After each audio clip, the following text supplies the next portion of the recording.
Hello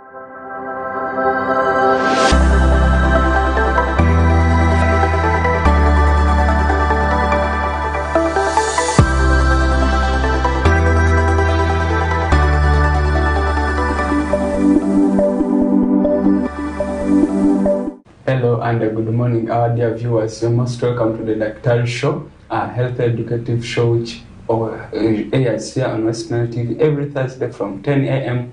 to 11 a.m. where we bring you expertise in the medical field to discuss with you, our viewers, and explain to you what are the concerns in the public regarding health, if it be diseases, regarding diet, and regarding exercises, physiotherapies, and we bring you dietitians, doctors, nurses, radiotherapists who come and explain to you how you can live a life worth it, where you don't go into too much expenses regarding health expenditures. And we have seen a recent study done in 2021, which was done by the Uganda Demographic Association, which found out that in every 1,000 people, we find 19 people having hypertension. And our people in the communities, what we know as hypertension medically, for us we call it pressure. You will be there, like you say that they said that old man or maybe that young child or boy or girl has pressure. For us in the societies or communities we call it pressure, but medically they call it hypertension. And with us today we have a specialist, a medic, who is going to take us through what hypertension is, the risk factors, how they diagnose this hypertension, and he will give us tips on how we can live a life worth living when, like for example, if you have hypertension, how you can live and manage your life. Let him introduce himself, then we pick up from there the conversation. You're most welcome to the DAKTARI show. You can introduce yourself to our viewers. Okay, thank you, our presenter. My name is Nsamba John Baptist. I am a nursing student from Muni University. I'm really happy to be here today to share with you people what I have, such that we can live a better life. All right. Thanks very much, Mr. Nsamba John Baptist, for giving in your time to come and educate our viewers on matters regarding health. So maybe a viewer may be asking, we have hypertension, which we normally call as pressure. Maybe what is it? And maybe where do they call it pressure? Okay, hypertension is a medical term which refers to constantly elevated blood pressure. Though very many people, for them they just simplify it towards pressure, but the medical term is hypertension. Wherever we hear our grands who didn't go to school saying I'm having pressure, just on their meaning hypertension, that's what they are referring to. There is no big deal as why they call it pressure, but it is because of the technical terms which are used that maybe are hard for someone who maybe, I can say, is of low education status to use them. That's why for them they just go with the simple one, which is pressure. And this hypertension is persistently high blood pressure when that person is at rest. You will find that pressure, when is measured, you have the systolic and the diastolic pressure. And we mainly, if someone has no any cardiovascular disease, we shall see that pressure which is above 140 systolic and 90 diastolic millimeters of mercury. When two measurements are taken 5 minutes apart, when that person is seated and is at rest for at least 2 or 3 occasions 1 week apart. Therefore, if you get different pressures, at least you get the average of the 2 visits. In case you find that pressure is greater than 140 systolic, 90 diastolic millimeters of mercury, we shall say that that person is having hypertension. In simple terms, that is hypertension. Okay, all right. Thanks very much, Mr. John. Hope all your viewers have gotten to note it that it's just as a result of having high blood pressure greater than 140 systolic. Then diastolic is said greater than 90 millimeters of mercury. Millimeters of mercury. So in case you go out the hospital and they tell you have a pressure like beyond that, the medic has told us it's advisable for you to seek out the attention as is and the care as is going to tell us. So maybe, sir, when someone has gotten this hypertension, the systolic pressure in the blood is greater than 140 and the diastolic is greater than 90. How can I know that my pressure has risen beyond the normal? By the way, what's the normal before we go to these signs and symptoms? The normal blood pressure should be 120 systolic and 80 diastolic millimeters of mercury. That is 120 over 80 millimeters of mercury. Though some literature they can give a range, but the standard normal is 120 over 80 millimeters of mercury. That is the normal blood pressure.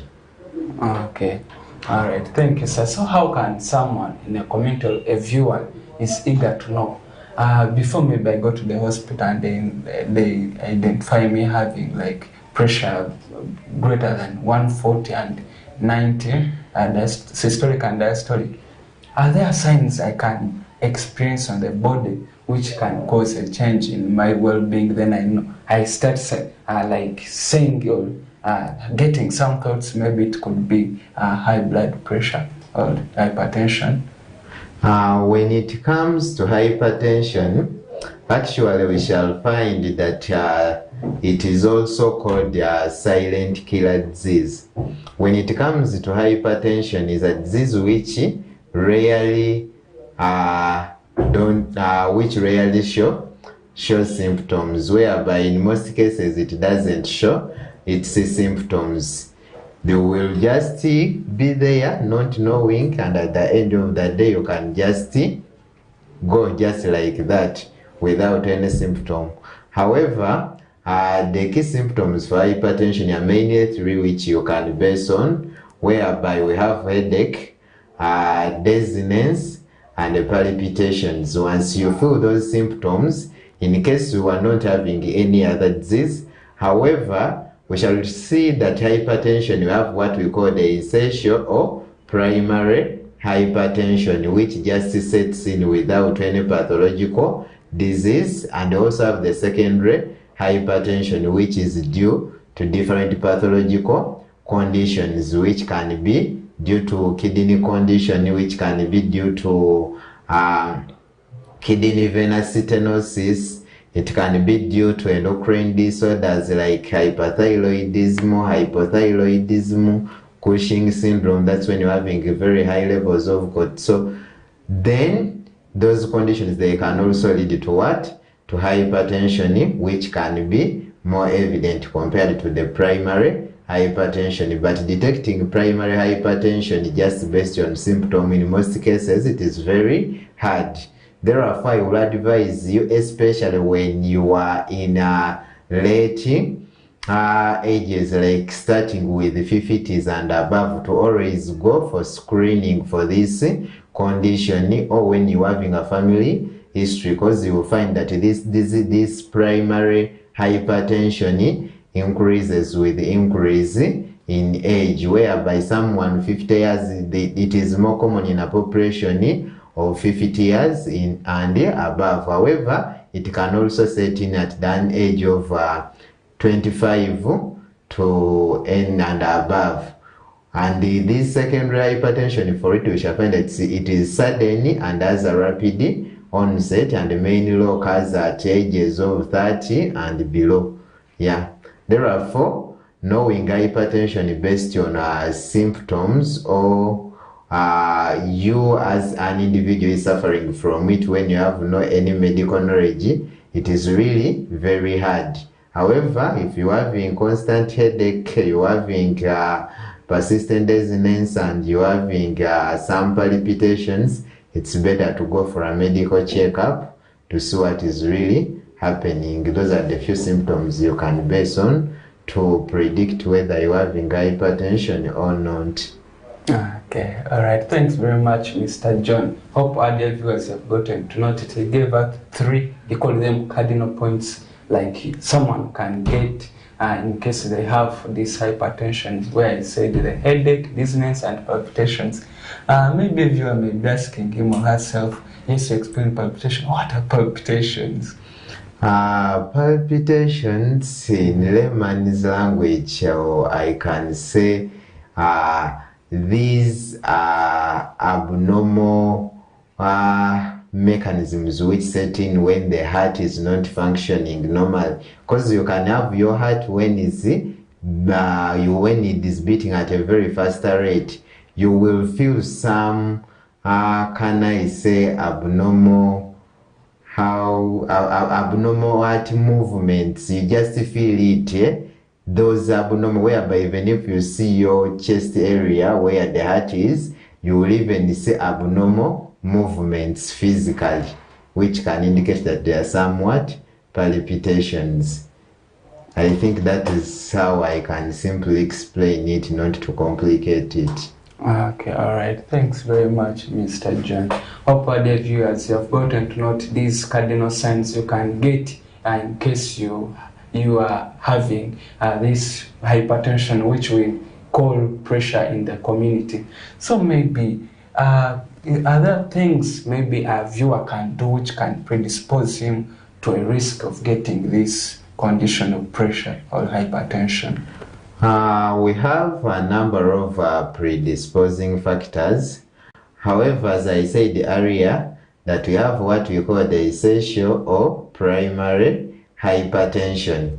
This one is the hypertension whereby its key risk factor is family history, whereby when you're having a family history of hypertension, like when your grandmother or your mom had hypertension, it is more likely that to turn out that you can also have hypertension in the future.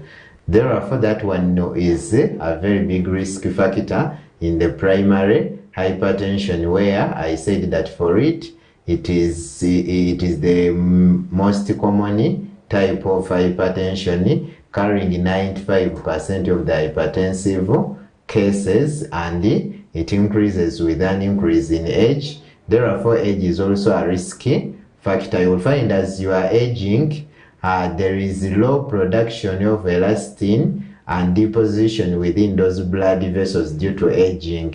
And this lack of elastin, it results into reduced expansion of those blood vessels.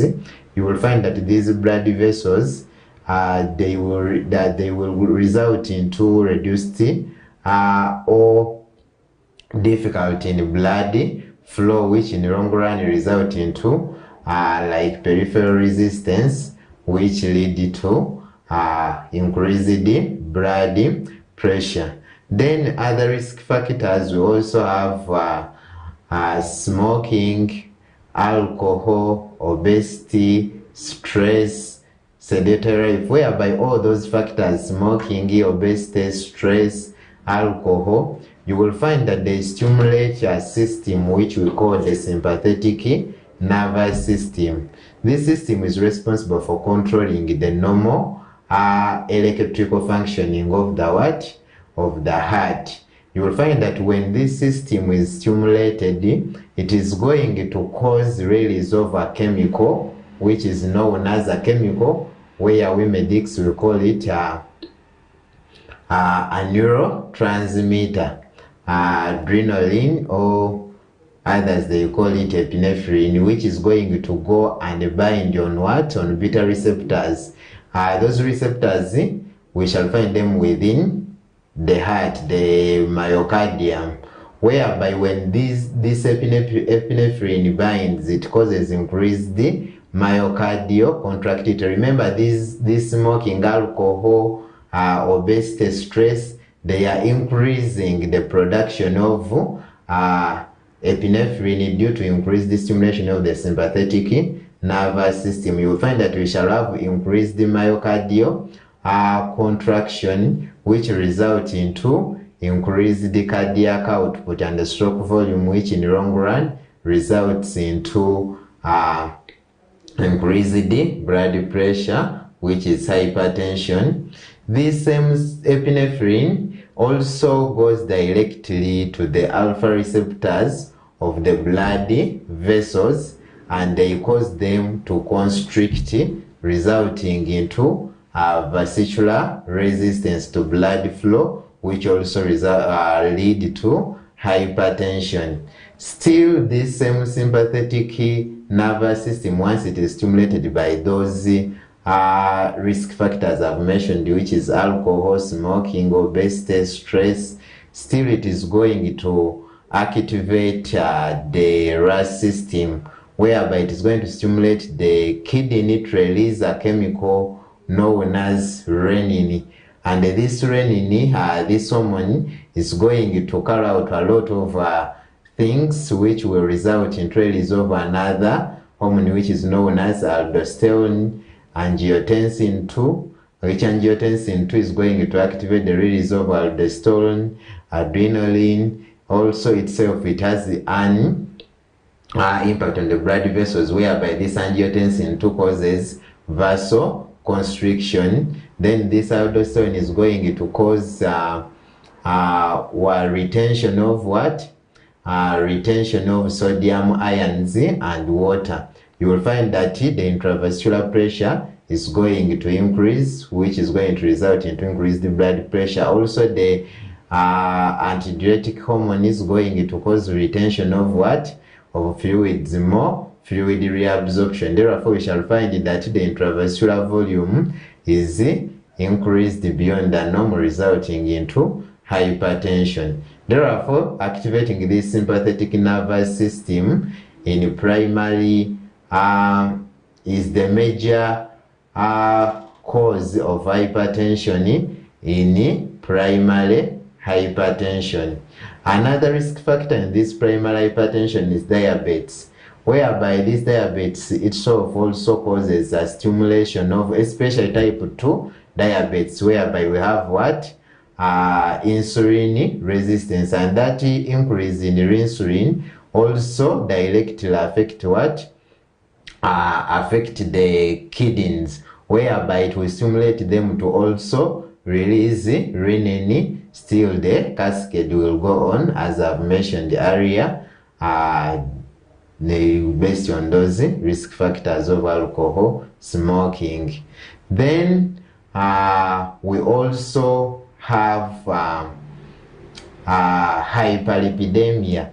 This is where someone is having a lot of fats, and these fats, they are mainly called cholesterol, which are going to go on binding on the walls of the blood vessels, and they form bulge within the blood vessels, whereby they are going to cause resistance to the blood flow, which is going to result into increased blood pressure, hence hypertension. In simple terms, that's how hypertension comes in. Therefore, to mention the risk factors for hypertension in primary hypertension mainly, though they can also be there in secondary hypertension, but the risk factors are increased insulin, which are related to diabetes, mainly diabetes type 2. I've talked about smoking, alcohol, stress, family history, aging, sedentary lifestyle, hyperlipidemia. Then another one is also direct taking of excessive sodium, whereby we shall find that these sodium ions are mainly found in this normal salt which we use, which we put in our sauce. You will find that some people, they take a lot of what? A lot of salt. Even after cooking, someone is adding kukuti salt in sauce that the one which is there is not enough. And I really discourage that. You should stop taking uncooked salt. Also, that high diet which is rich in sodium ions can also result into hypertension, in that I said that these sodium ions are osmotically active. They cause retention of water within the body, and that one will result into increased intravascular volume, which can lead to hypertension.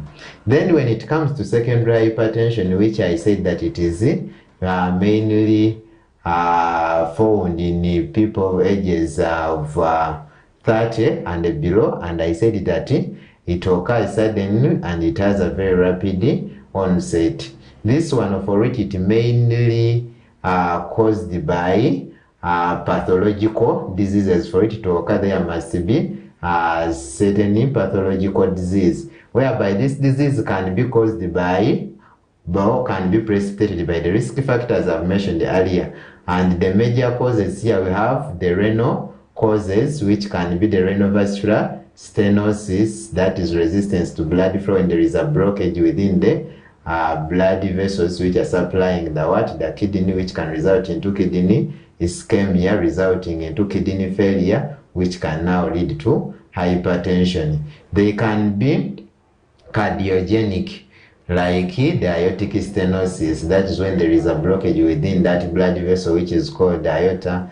They can be endocrine, these endocrine system conditions which can lead to hypertension. You have like hyper and hypothyroidism, hyperparathyroidism, we have Cushing syndrome, that's a level of cortisol, and so many others. Then we can also have actually pregnancy also leads to what?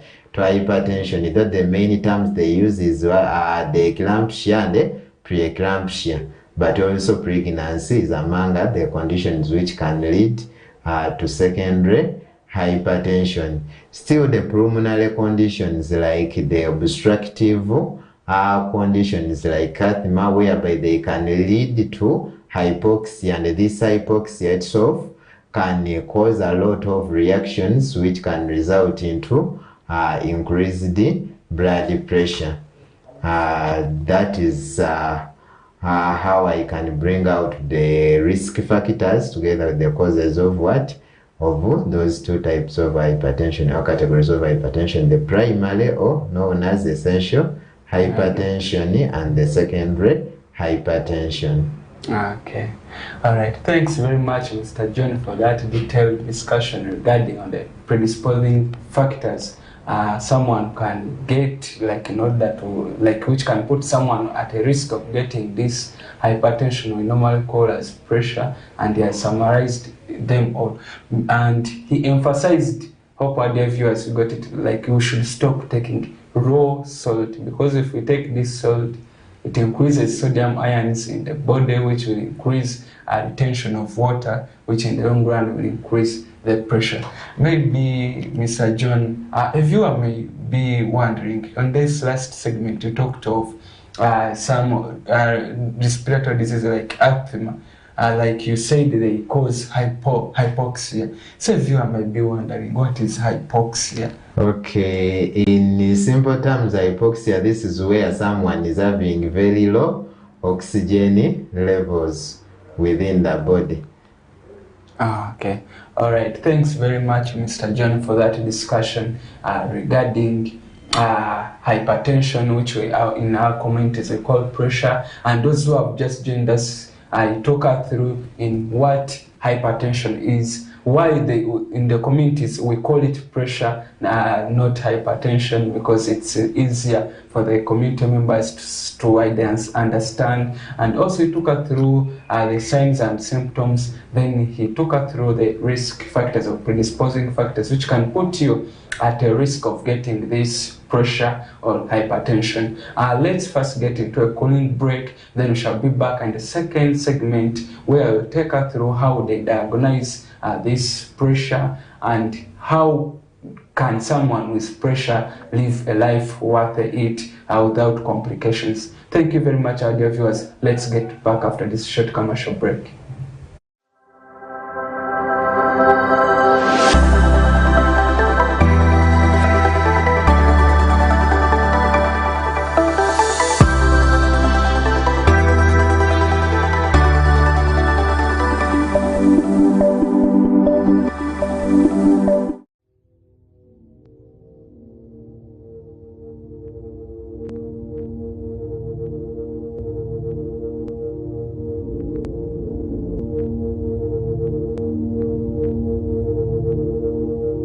West Nile TV, lighting up the region.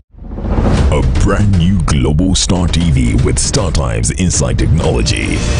New TV innovation with an inbuilt decoder that connects you to both StarTimes antenna and satellite signal. With StarTimes Inside Global Star TV, you can enjoy over 300 local and international channels, 1 month StarTimes highest bouquet for free, automatic system update, more benefits, more affordable. StarTimes Inside Global Star TV is available in all StarTimes branches and dealers countrywide. StarTimes Inside, entertainment inbuilt.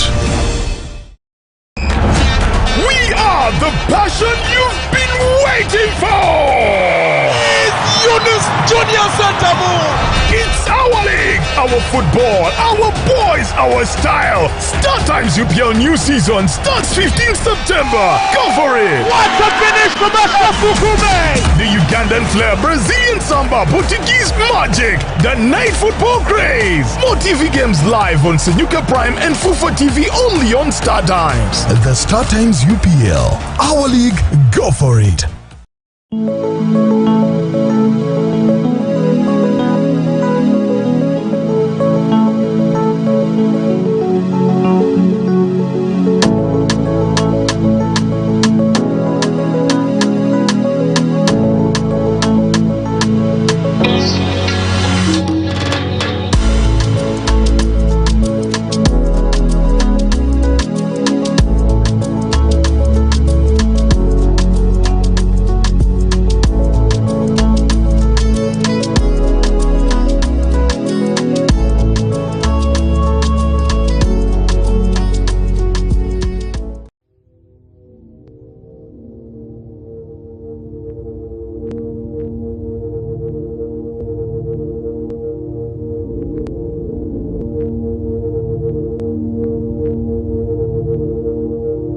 West Nile TV, lighting up the region.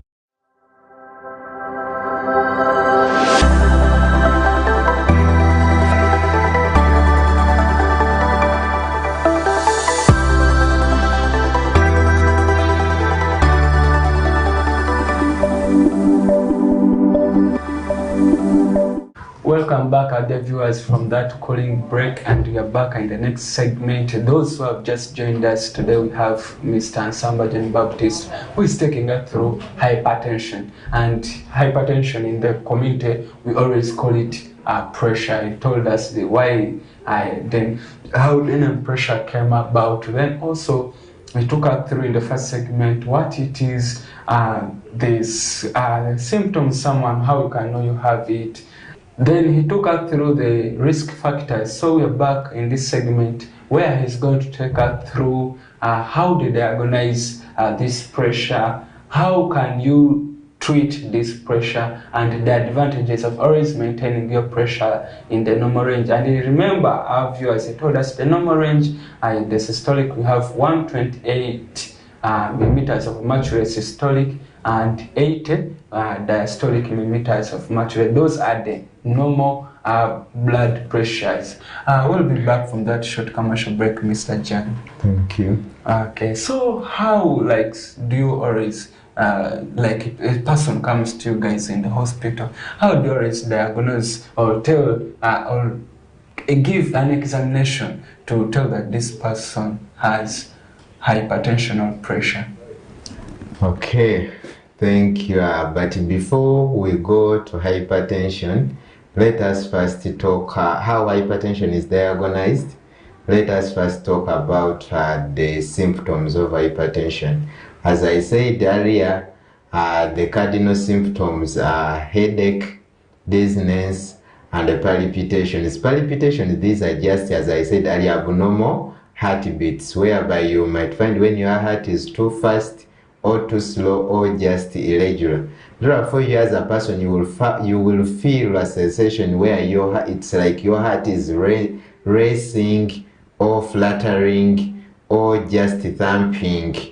You will just feel that sensation. You just know that you are now having palpitations, which like the feeling you can get like if you are not used to exercises and you get engaged in a vigorous exercise, that feeling which you get within your heart functioning, it is what I can refer to as the palpitations. However, as we said earlier, that this hypertension is also called or known as a silent killer disease, whereby in most cases it is symptomless. However, it can present with complications, whereby instead of seeing the symptoms of hypertension, you just see symptoms of complications of hypertension, which are now the causes, or which can be the causes, or I can say when the hypertension itself led to those to those complications or those symptoms, like the renal failure, whereby you are presenting with generalized body edema, reduced urine output, which can be due to hypertension. There will be symptoms of renal failure, but when they actually came in because of hypertension as the cause of renal failure. Impaired vision, like in conditions of papilloma edema, then you can present with the symptoms of stroke due to this hypertension, and so many complications, because it can also lead to coronary artery disease. It can lead to atrial fibrillation, that is abnormal heartbeat, whereby the artery are going to be beating very fast or contracting at a very high rate. Then we can have a lot of very many symptoms which are just for complications of this hypertension. Therefore, we can also base on those to say that this one is having renal failure but secondary to hypertension, meaning we shall also be diagnosing hypertension based on the symptoms of acute renal failure. If I may give an example. Then after knowing those symptoms, now we go how we shall diagnose this hypertension. Generally, hypertension itself is diagnosed based on blood pressure measurements, whereby we have what I said, what we call the normal blood pressure, which is even if you visit our Uganda Clinical Guideline 2023, it is showing this very clear, that classification of hypertension, whereby it started with the normal, which is not hypertension, whereby for systolic it has to be less than 120 millimeters of mercury, and the diastolic less than 80 millimeters of mercury, not 8. Then we come to what we call the pre-hypertensive stage, whereby this pre-hypertensive stage, your blood pressure, the systolic, is going to be between 120 to 139. That will be the systolic millimeters of mercury. Then the diastolic between 80 to 89. Then after the pre-hypertensive stage, we go to stage 1 of hypertension, whereby your systolic will be between 139 to 159. 9, and the diastolic will be between 90 to 99 millimeters of mercury. Then stage you will also move. Then after that one you go to stage 2 of hypertension, whereby your blood pressure will be greater than 160 millimeters of mercury for systolic, and for diastolic greater than 100 millimeters of mercury. That is according to our Uganda clinical guideline. However, there are also so many other classifications based on different articles or association, like the American Heart. Then when it comes to diagnosis of this hypertension, we shall base on 1, the blood pressure measurements is the key criteria used for diagnosing hypertension, whereby we shall take your blood pressure when you are at rest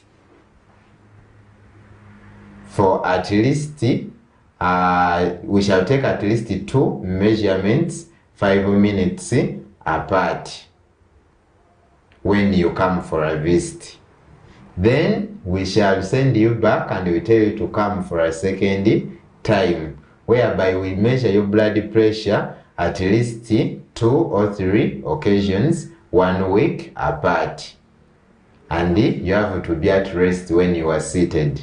Then if we measure your blood pressure for the first time, and let's say you are having when you are having systolic 150 millimeters of mercury for the first visit, when the diastolic is like 95 on your first visit, when it remains, it can remain constant for the 2 measurements you've taken on that day, 5 minutes apart. Then we shall send you back and we tell you to come back after 1 week. We shall again do the same, and we shall get the average. In case your blood pressure remains in cases where you are not having any cardiovascular disease, in case we find that your blood pressure is now greater than 140 millimeters of mercury systolic and 90 millimeters of mercury diastolic, we shall say that you are having hypertension, and we shall start the treatment.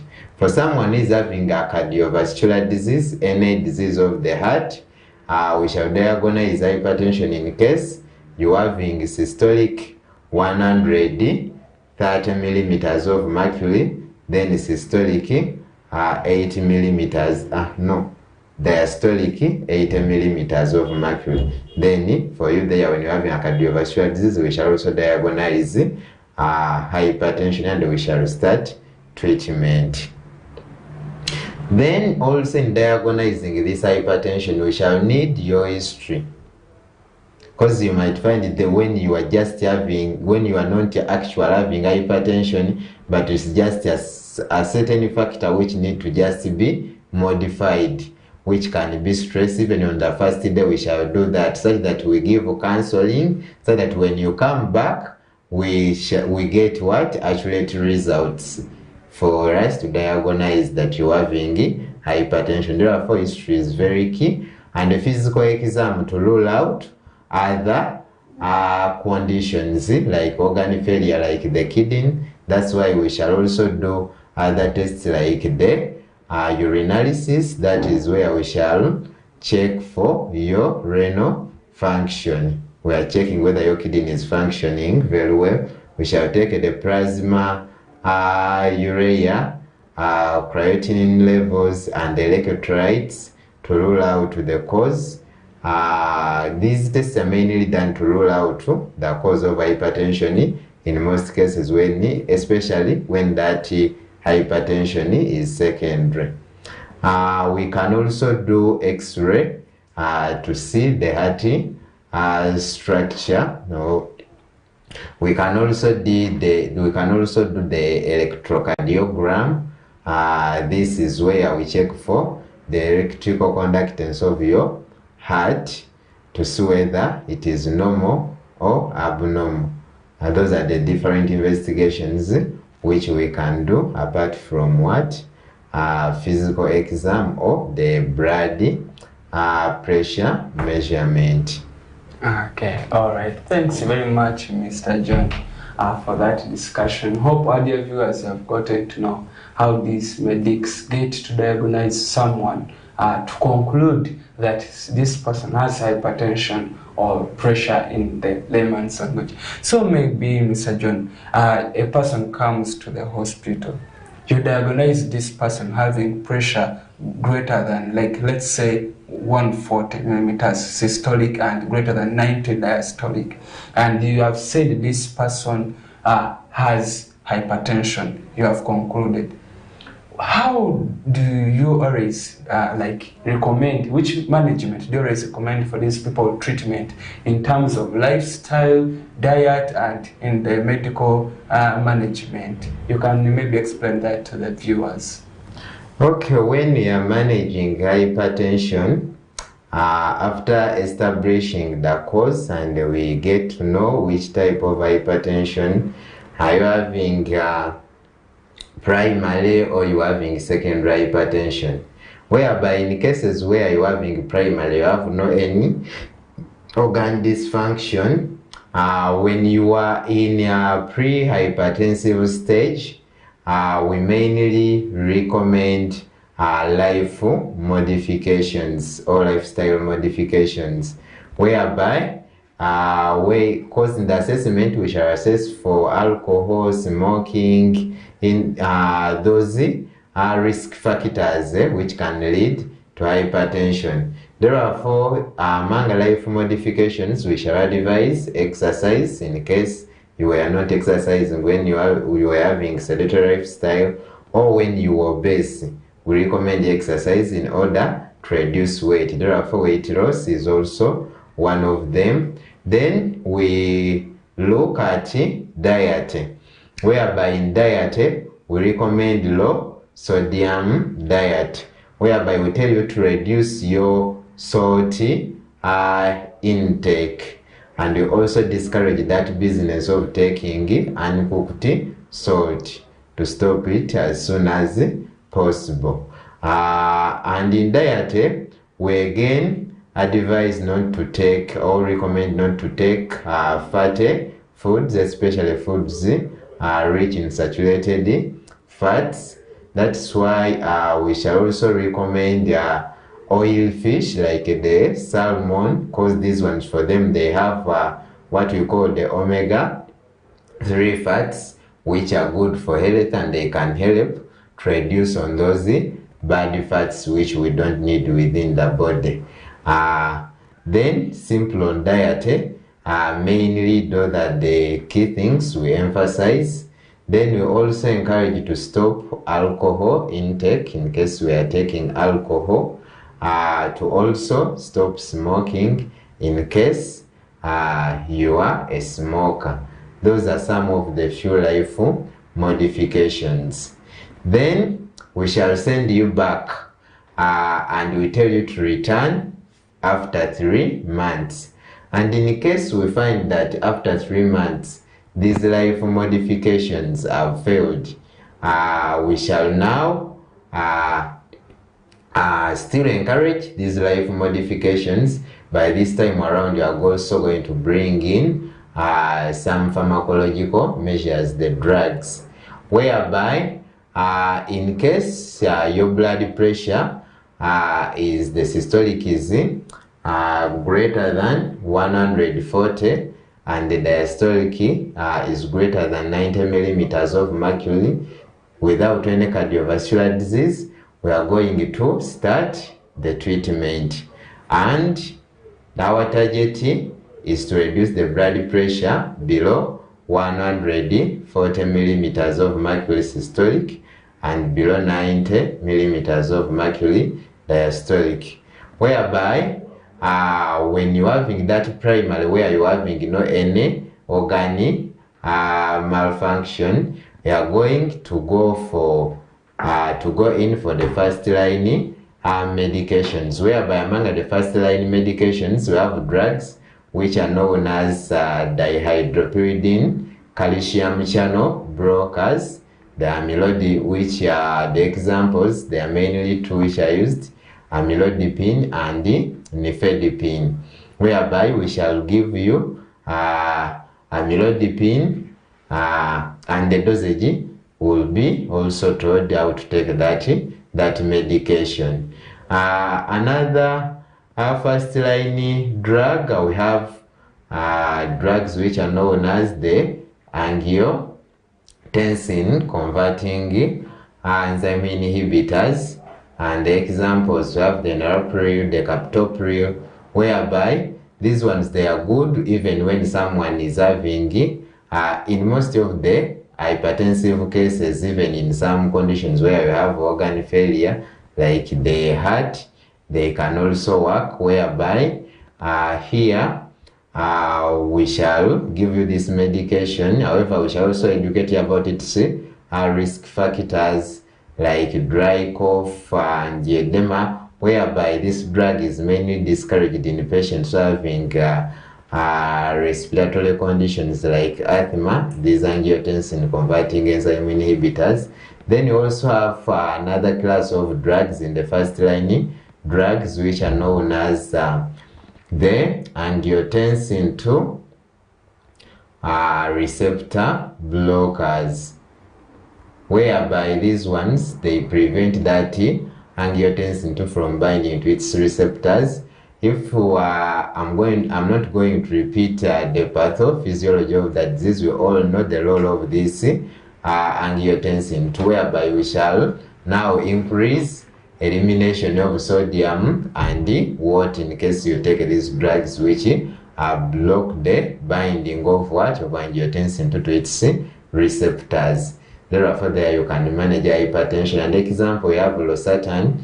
Then also another category under first line medications for hypertension, you have what we call the thiazide diuretics, and the common example is the hydrochlorothiazide, whereby it is the main which is used, and this one is also going to help us increase the elimination of water and sodium ions. And this drug is very good for people with osteoporosis, because it also helps in retention of of calcium. However, it's not good for people with the gout. That is when someone is having high levels of uric acid within the body, since it causes increased production of uric acid.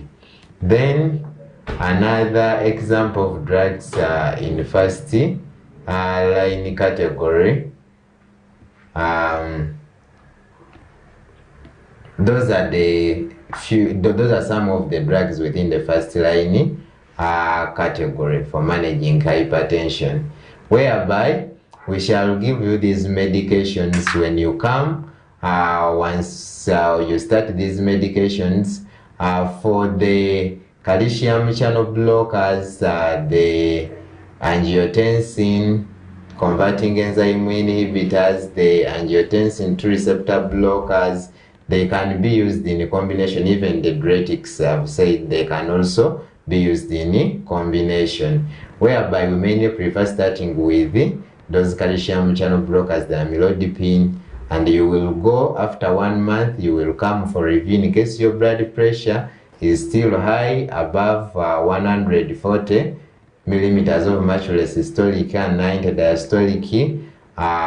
When you have no any organ failure, that means the drug has failed to work alone. We shall now add for the angiotensin 2 receptor blockers and the angiotensin converting enzyme inhibitors. We choose one of the two categories. We combine it with the calcium channel blockers, the amlodipine. We can give you captopril with amlodipine or losartan with the amlodipine. You will go back, and after 1 month you will come for review. In case the blood pressure is still high, we are not achieving our target, we can now this time around adjust the doses, because we start with low doses. And after 1 month again, if you come when the blood pressure is still high, now we can add a diuretic and we now give you 3 drugs, whereby we can give you the amlodipine, the losartan from the angiotensin 2 receptor blocker. Then we add the hydrochlorothiazide as a diuretic. Then you will again come back for review. After 1 month you come for review. In case you are not achieving our target, now depending on the level of the health facility, we can refer you to above facility in case you've been managed at a low level health facility for further evaluation.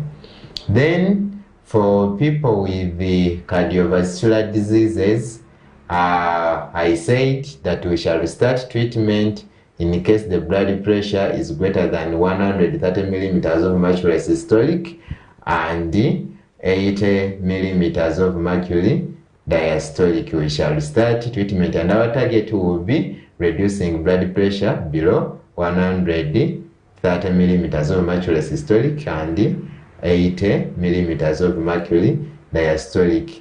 Whereby for people with the cardiac disease like heart failure, we mainly prefer use of the diuretics, the calcium channel blockers. We prefer the diuretics.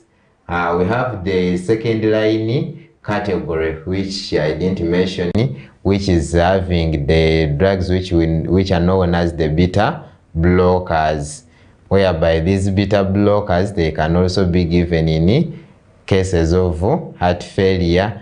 Then we also have in the second line another category of drugs which are known as the mineralocorticosteroid antagonists, whereby we have an example is like spironolactone. They are also good in case someone is having a cardiac condition. Then in case you are having a renal condition, we mainly prefer the beta blockers, calcium channel blockers, and the diuretics. It will depend on which underlying cause in case you are having organ failure when you are managing that hypertension. Again, we can have what we call the hypertensive crisis, whereby hypertensive crisis we have what we call the urgence and the emergence.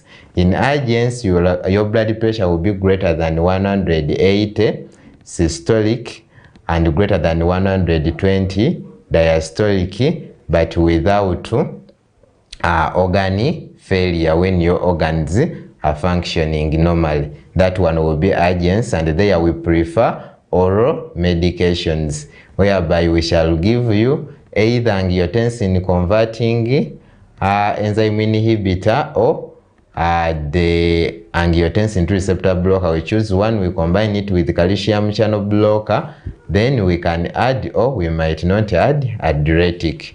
That is in urgence.